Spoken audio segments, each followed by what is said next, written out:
उस महान शख्सियत की विचारधारा को हम सब लोगों के बीच में लाने वाले, अगर हिंदुस्तान में किसान बिरादरी को सिंगल पर्सन का अगर ऋणी रहना चाहिए तो आजादी से पहले और आजादी के बाद में एक नाम उभर के आता है, दीन बंधु रहबर आजाद चौधरी सर छोटू राम। उनके नाती के रूप में हमारे कौम के सरदारी का झंडा बुलंद करने वाले, 36 कौमर बिरादरियों का नेतृत्व करने वाले हमारे कौम के नेता आदरणीय चौधरी वीरेंद्र सिंह जी से मैं आमंत्रित करता हूं कि आइए और इस साउथ इंडिया की जाट समाज में विश्वास पैदा कीजिए। जो देश दुनिया में जाट संसद के डिजिटल प्लेटफॉर्म पे जो घर बैठ करके गांव गली में इस प्रोग्राम को देख रहे हैं, उन लोगों में विश्वास पैदा करो कि आज भी हमारी कौम 36 कौमर बिरादरियों का नेतृत्व कर रही है और आने वाले टाइम में भी वो नेतृत्व हमारे हाथों में होगा। आदरणीय चौधरी वीरेंद्र सिंह जी। सभागार में उपस्थित सभी महानुभाव, देवियों और सज्जनों, अंतर्राष्ट्रीय जाट संसद द्वारा आयोजित प्रवासी जाट अधिवेशन में हमारे बीच में मंचासीन हैं डॉक्टर संजीव बालियान जी, जो केंद्र सरकार में मोदी जी की सरकार में मंत्री हैं, और हमारे बड़े भाई चौधरी रणजीत सिंह जी चौटाला, ये हरियाणा में बहुत वरिष्ठ मंत्री हैं। चौधरी देवीलाल जी के ये सपुत्र हैं, और मैं इनसे अभी बात कर रहा था कि उम्र में ये मेरे से बड़े हैं या मैं इनसे बड़ा हूँ। अभी फैसला नहीं हुआ, हम बाद में फैसला करेंगे कौन सा बड़ा है।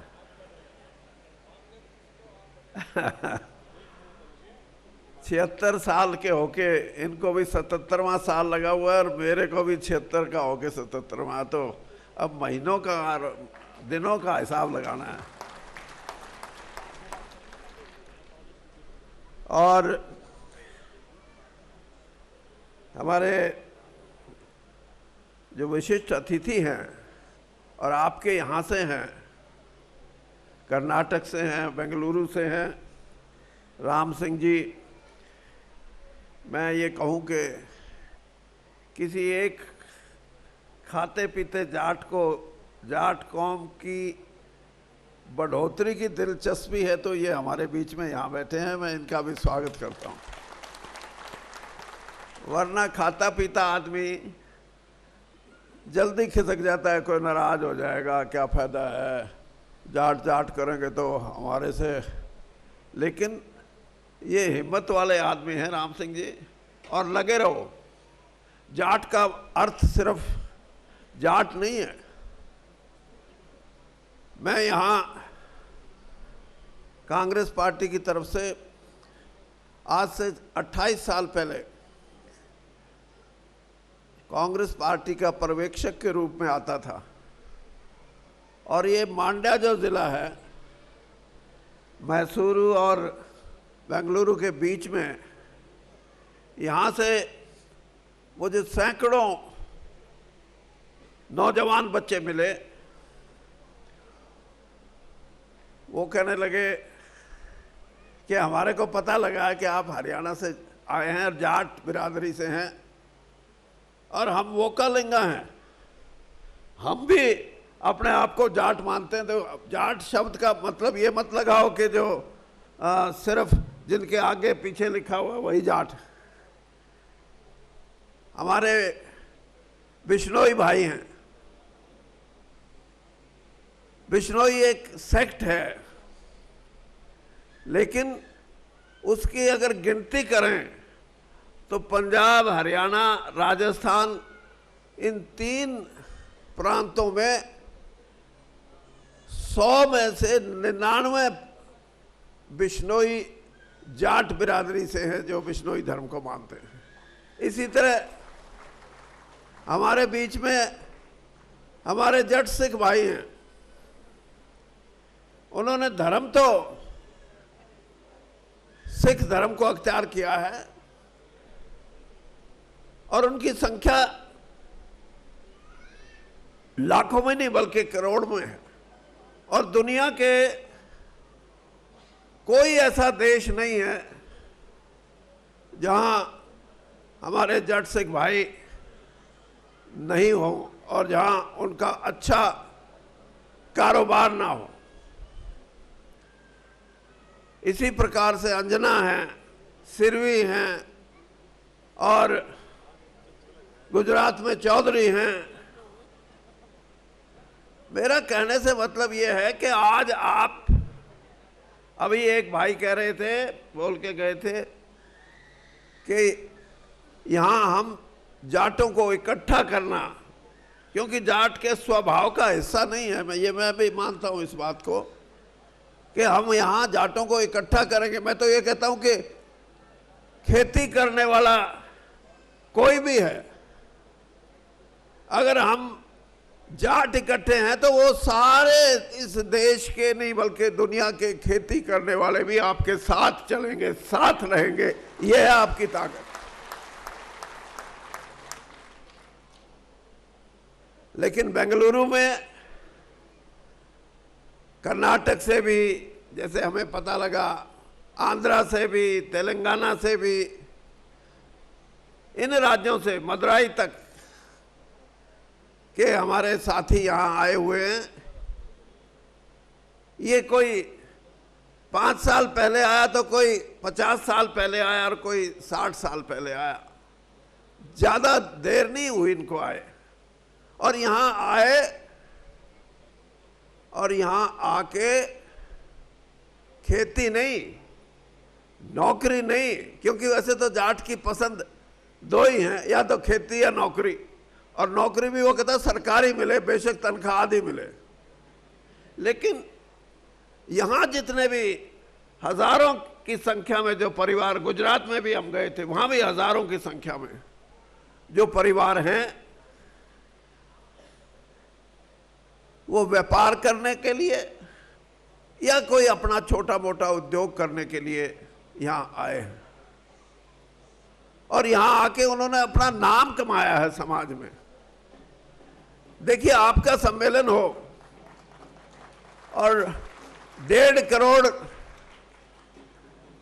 लोगों का ये शहर हो बेंगलुरु। मैं जब बेंगलोर में पहली बार आया तो बेंगलोर की आबादी उस समय 23 लाख थी। आज वो लगभग 8 गुना बढ़ गई है। तो मेरा कहने से अभिप्राय है कि इतने बड़े शहर में आपका इतना बड़ा आयोजन, और यहाँ के जो साथी हैं जिन्होंने बताया कि यहाँ 5 संगठन थे, सब ने मिलके एक बीड़ा उठाया कि हम एक सफल प्रोग्राम करेंगे, सफल कार्यक्रम करेंगे। और हमारे भाई हैं सोमवीर जी सांगवान, ये सांगवान जो हमारी खाप है, ये भी बहादुरों की खाप, इसके अध्यक्ष हैं और हरियाणा के विधायक हैं। और सिर्फ जाट की बात नहीं, किसान की जब बात उठी तो अपनी पार्टी वार्टी, अपना एमएलए सब अलग करके मैदान में आ डटे कि मैं किसानों के साथ हूं। और आपसे भी मैं ये कहूंगा कि हमें 2 चीजें, क्योंकि हम प्रवासी हैं तो 2 चीजों का हमारे को ध्यान रखना पड़ेगा यहां। सबसे पहला ध्यान तो ये कि आप इकट्ठा रहें।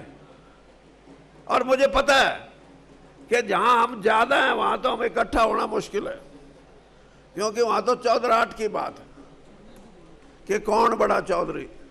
लेकिन जहां थोड़े हैं वहां इकट्ठा होना स्वाभाविक है। और इकट्ठा होंगे तो आपके जो प्रवासी भाई यहां आए हुए हैं उनकी आप मदद कर सकेंगे। कल मेरे से मिलने आए यहाँ के राम सिंह जी और दूसरे साथी नारवाल जी और कई थे, तो मैंने उनको एक बात समझाई और वो जानते थे इस बात को, लेकिन मैंने उस बात को दोहराया। मैंने कहा इस देश में एक जाति है जो पारसी बिरादरी है, और सारे इस देश के अंदर पारसियों की संख्या लाख से कम है। 70,000 हो, 75 हो, लाख हो, लाख से ऊपर नहीं है। 140 करोड़ के देश में उनका इतना अपना आपा, अपना संगठन, अपना भाईचारा इतना मजबूत है, और वो इस देश की उद्योग के अंदर और व्यापार के अंदर उनका कोई सानी नहीं है। बड़े बड़े जो उद्योगपति हैं इस देश के, उनमें उनका बहुत बड़ा स्थान है। मैं नाम नहीं लेता, लेकिन मैं सिर्फ इतना इशारा करता हूं कि उद्योग जगत में 1 लाख आदमी आज बड़ा महत्व रखते हैं। लेकिन उनकी एक खास बात मैं बताऊं आपको कि उनको पता लग जाए कि उनकी बिरादरी का कोई भाई व्यापार के अंदर नुकसान उठा गया, पहले पता करेंगे कि कितना नुकसान हुआ, और फिर 1 हफ्ते के अंदर अंदर उस भाई को जितना नुकसान हुआ उससे 2 पैसा देके उसको मजबूत करते हैं।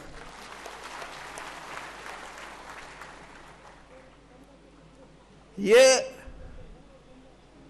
आपको इस चीज का ध्यान रखना है, क्योंकि हम आत्मसम्मान है हमारे अंदर बहुत ज्यादा।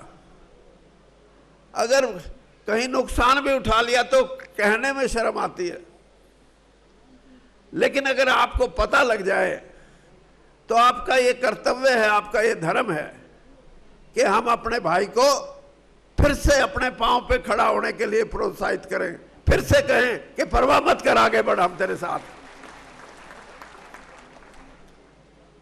बाकी तो हमने सबको पछाड़ दिया इस देश में, चाहे खेती की बात हो, आंदोलन हुआ खेती का, किसान का, और बड़े बड़े सत्तासीन जो लोग थे वो कहने लगे 10 दिन में उठ जाएंगे, चले जाएंगे, थक जाएंगे। 13 महीने चला, और कहने वाले ये कहते थे ये तो पंजाब के और हरियाणा के हैं सिर्फ, और जाट ही हैं, इनसे हम कोई घबराते नहीं है, जल्दी उठेंगे। और 13 महीने बाद वही सरकार, वही कानून बनाने वाले, उनको इस बात का एहसास हुआ कि अगर ये जाट हैं तो ये इनका तो उठने का सवाल ही नहीं, जब 13 महीने के 13 साल बिठाए रखो। और क्यों है? क्योंकि इस देश का पेट भरा है हमने। यही पंजाब, हरियाणा और पाकिस्तान का पंजाब, अगर ये 3 राज्य और पश्चिमी उत्तर प्रदेश, जहां से हमारे बाल्यान भाई आते हैं, ये इस देश के खाद्यान्न के भंडार में एक समय तो 74% योगदान इस देश की जो खाद्यान्न के भंडार थे वो भरते थे। और मेहनतकश किसान मेहनत करता है तो वो इस देश का अन्नदाता कहलाता है। लेकिन उस किसान को इस बात का डर लगने लगा कि मेरे को अन्नदाता तो बना दिया, लेकिन मेरे को भूखे मारने की तैयारी है, हो सकता है मेरी जमीन भी चली जाए। ये एक कारण था जिससे कि सारा किसान वर्ग इस देश का दिल्ली के उस किसान आंदोलन के साथ जुड़ा। और इसीलिए जुड़ा कि हमारा कारोबार, हमें और बात आती नहीं थी, खेती करनी आती या देश की सीमाओं की रक्षा करनी हो तो हम फौज में जाते, और यही नहीं कि इस देश में जब खेलों में मेडल का अकाल पड़ता, अकाल तो खेती में भी पड़ता है, लेकिन जब खेलों में अकाल पड़ता तो हमारे ही खेत में मेहनत करने वाली हमारी बहनें और हमारे भाई इस देश को, चाहे सोने का तगमा हो, चाहे चांदी का हो, चाहे कांसे का हो, इस देश की छाती पे अगर इन तगमों को सजाने का काम किया तो हमारी बहादुर कौम ने किया है। जब इतना कुछ हम कर रहे हैं,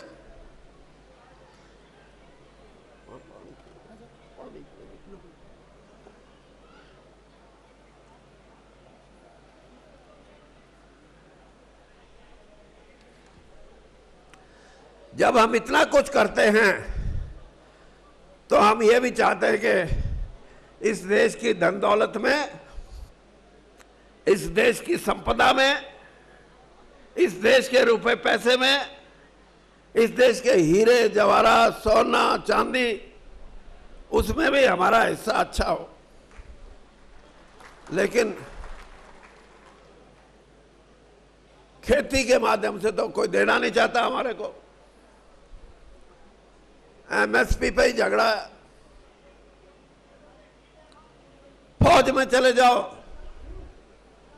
तो हर चीज में तनख्वाह अगर देखो तो फौज के सिपाही की तनख्वाह सबसे कम।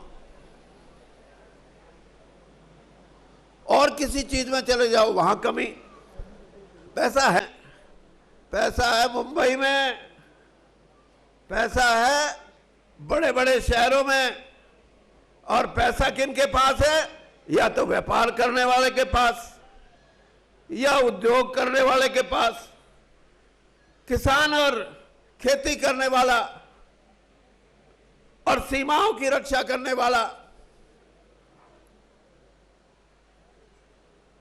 और कोई अच्छी नौकरी करने वाला, उन पे पैसा नहीं हो सकता। हाँ, कोई बिल्कुल भ्रष्ट हो तो अलग बात है, क्योंकि भ्रष्टाचार की भी ये प्रकाष्ठा है कि आज भ्रष्टाचारियों को पकड़ने के लिए ये जो ईडी सीबीआई है, ये नोट गिनने की मशीन लेके जाती है, इतने नोट हैं।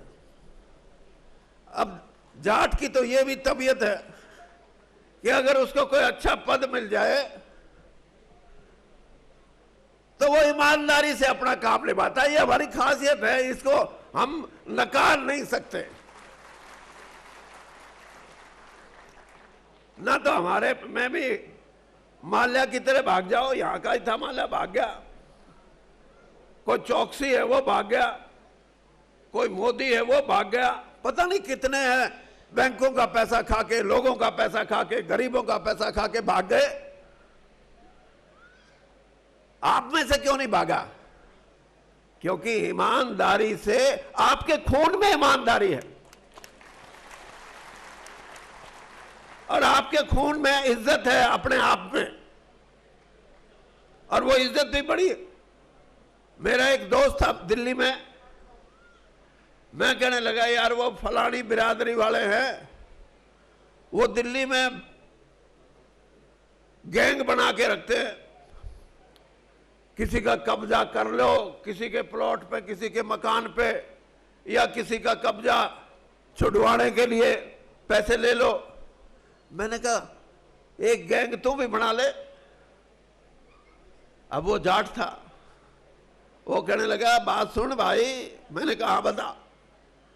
कहता है कि ये जो है ना, इनको तो एक दिन थाने में बुला ले थानेदार, तो सारी रिश्तेदारी में टेलीफोन करेंगे।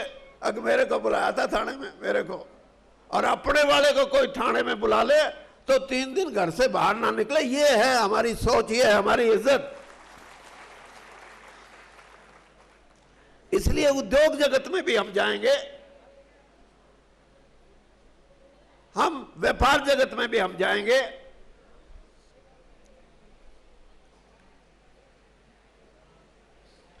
और राजनीति में भी जाएंगे, तो कहीं ना कहीं ईमानदारी हमारे बीच में से टपकेगी। मेरे को भी कई बार मौका मिला कई साथियों ने कहा यार तू साफ मत बोला कर। मैंने कहा और क्या करूं? अब थोड़ी थोड़ी झूठ बोला कर। मैंने कहा झूठ बोलूंगा तो मैं तो पहचाना जाऊंगा। और राजीव गांधी जी से मेरे अच्छे ताल्लुकात थे। एक दिन मैंने उनको भी कहा, मैंने कहा जी आप तो सच्चाई से बात करते हो, लेकिन आपके पास भी आते होंगे और कहते होंगे थोड़ी थोड़ी झूठ बोलने लग जाओ। तो मैंने कहा आप गोरे ज्यादा हो, लाल हो, और जिस दिन झूठ बोल दिया आपके कान भी लाल हो जाएंगे और आपके गाल भी लाल हो जाएंगे, अगला देख लेगा तो झूठ बोल रहा है। तो मैंने कहा ये इसलिए जरूरी है कि इस देश के अंदर इस बड़ी बीमारी से जिससे देश जूझ रहा है, इससे भी मुकाबला करने की बात आएगी तो हम करेंगे, आप करेंगे। ईमानदारी को, कई लोग कहते हैं कि जी भ्रष्टाचार को मिटाया तो नहीं जा सकता, कम किया जा सकता है। मैं कहता हूं वो आदमी झूठ बोलते हैं। भ्रष्टाचार को अगर ईमानदारी से आपके दिल में हो तो आप भ्रष्टाचार को बिल्कुल खत्म कर सकते हो, बेईमानी को खत्म कर सकते हो, और ये आपके चरित्र का हिस्सा है। इसलिए मैं आपसे ये कहना आया कि आप इस बेंगलुरु की सरजमी पे, जहां के लोग अपने आप को आपके साथ जोड़ने की कोशिश करते हैं, उनके साथ मिलके हम एक ऐसे समाज की संरचना करें जिसमें जाट का मतलब हो सभी मेहनती लोग, सभी खेती करने वाले लोग, सभी कमेरे वर्ग के लोग ये कहे मैं भी जाट, मैं भी जाट, मैं भी जाट। और ये आप देखना कभी पंजाब में जाके पंजाब के अंदर जब कोई लेक्चर देता है नेता तो कहता जट नू ए मिलना चाहिए, जट नू ओ मिलना चाहिए, जट इस काम का बंदा है। मैं कॉलेज में पढ़ता था चंडीगढ़, रणजीत सिंह जी भी वहीं थे उन दिनों में। मैंने एक से पूछा, मैंने कहा यार ये सारे ही जाट है क्या पंजाब में? और कहने लगा ना भाई ये बात नहीं है, यहां जाट का मतलब है खेती करने वाला, मेहनत करने वाला। आज सारा देश आपके साथ जाट के नाम से जुड़ सकता है, जो मेहनत करने वाला और खेती करने वाला। और हम इस जिम्मेदारी को समझते हैं, और इसी जिम्मेदारी के साथ ये जो दो हमारे भाई हैं, इनको मैं क्या कहूं, मेरे पास शब्द नहीं है, लेकिन कोई भी समय होता है। इन्होंने समय को पहचानते हुए एक नारा दिया है समाज को जगाने का, बस इतना और जगा दो कि हम सिर्फ खेती नहीं, सिर्फ नौकरियां ही नहीं, इस व्यापार जगत में भी आए।